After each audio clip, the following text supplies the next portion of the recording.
My husband admitted that he's in love with another woman he met online, and now he's proposing that we open up our marriage, but I don't even know what to feel anymore. I, 33F, have been married to my hubby, 34M, for 4 years, and we've been together for 12 years. After a lot of financial struggle, we bought a house and we are now planning to have kids. Thing is, a few months ago, my husband fell sick and had to stay home for a while. He decided to pick up an online game and started having weekly sessions with a group of players. Among them is a girl, 30, I think, and long story short, he fell in love with her. He broke down crying a month ago and admitted it. He told me it built up so gradually he didn't understand how he felt until it was too late. They started texting privately after meeting and eventually had one-on-one calls together. Then at some point, he said, she told him she was in love with him and he realized it was mutual. He said he told her it was impossible but loved her too. They tried to be just friends but they couldn't resist and continued to show affection for each other. He showed me the text but also ventured into sending explicit photos. She asked if she could meet him face to face but he refused. So he told me all of this, apologized over and over again and told me he couldn't control himself, and while he loved us both, it was me he would choose no matter what. I was still very upset and slept at a friend's that night to gather my thoughts.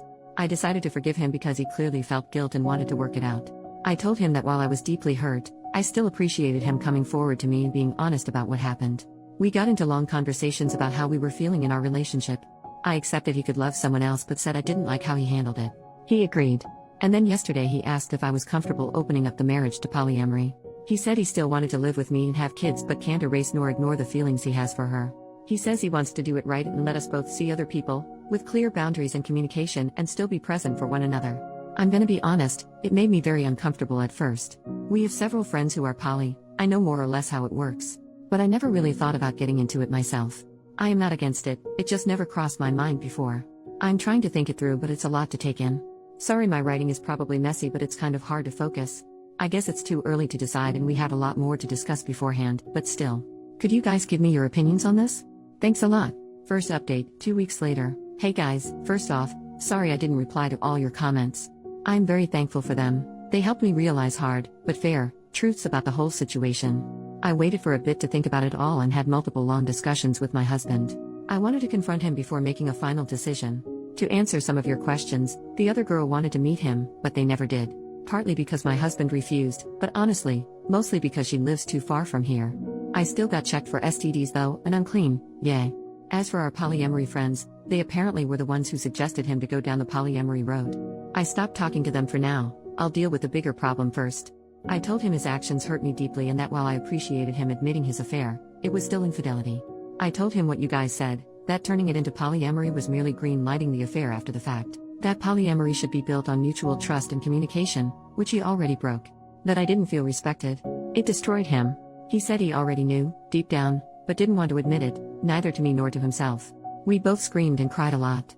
He finally admitted he wanted to open the marriage for selfish reasons. He is very sorry.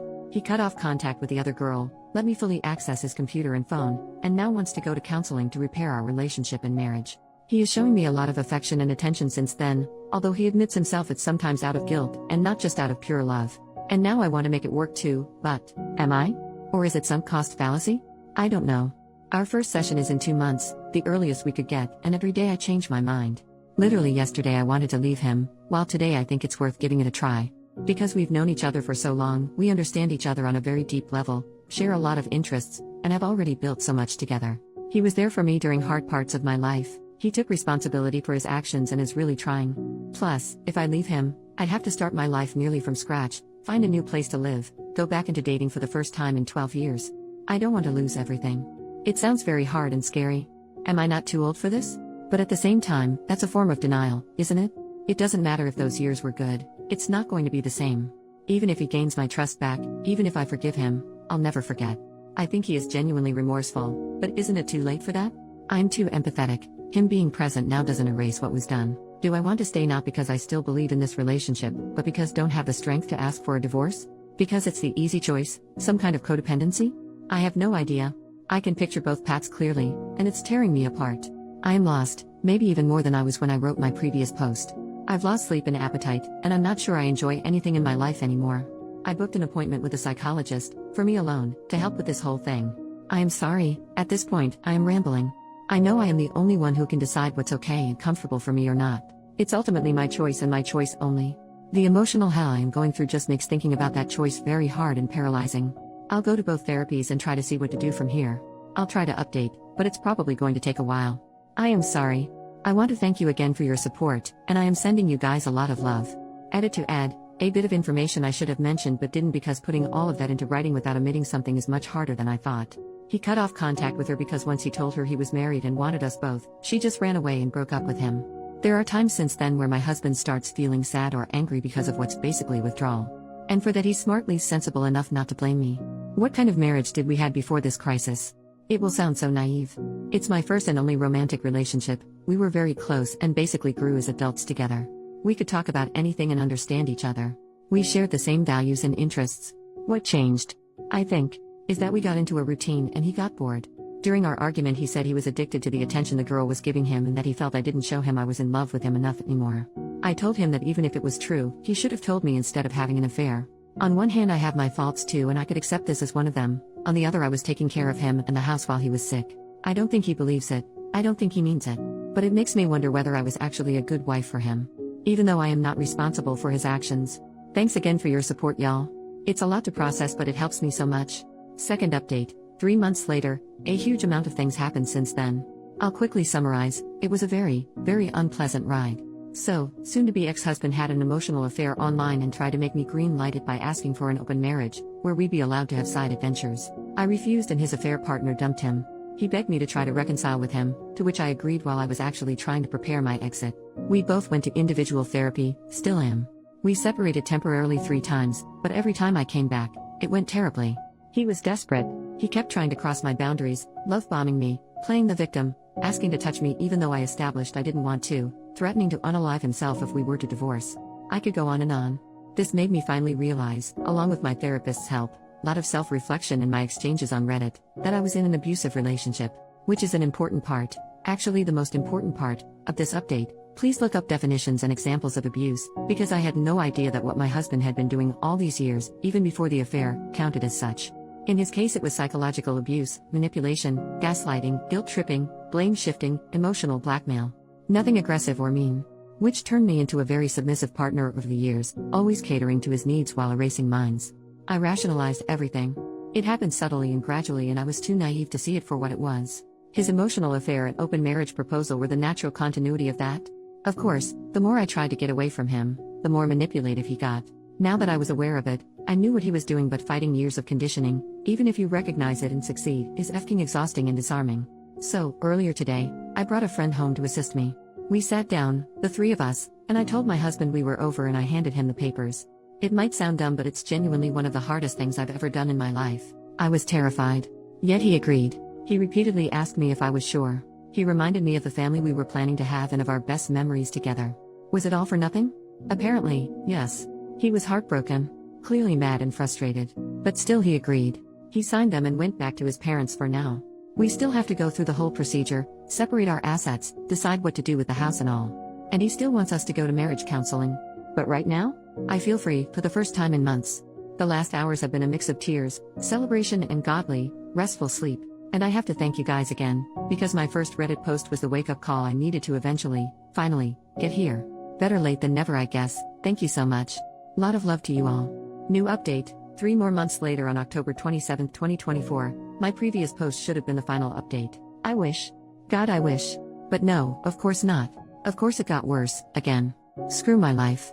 After my soon-to-be ex-husband signed the divorce papers, we went no contact, or at least, I tried to.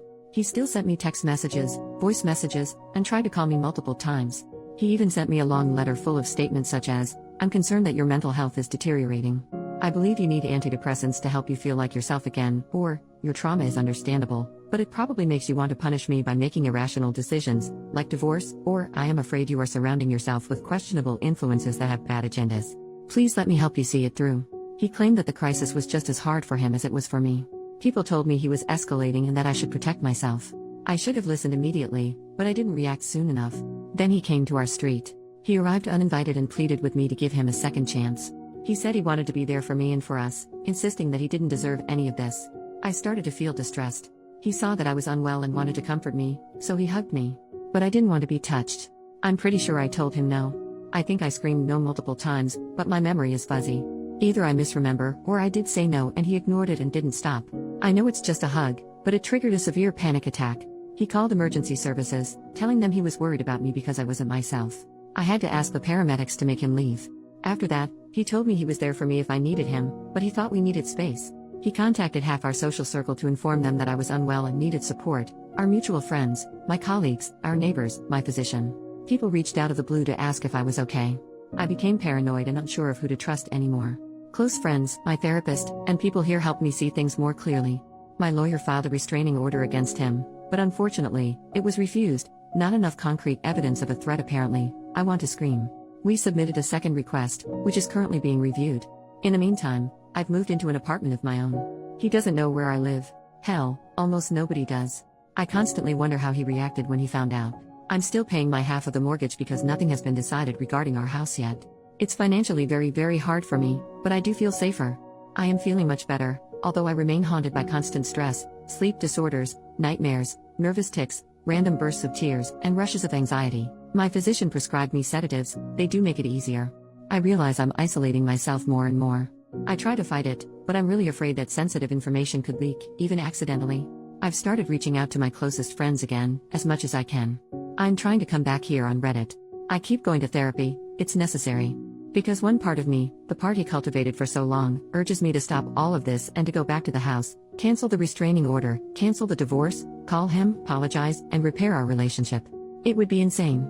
I'm not going to do that though. I do not listen to that little voice. I don't. But when your defenses are attacked over and over again, it becomes incredibly hard to reason properly. I can't wait for the divorce to be over. I just want to move on and I want all of this to be behind me. I'm sorry this is bleak. I wish I would have left sooner. I just hope this can help someone, anyone.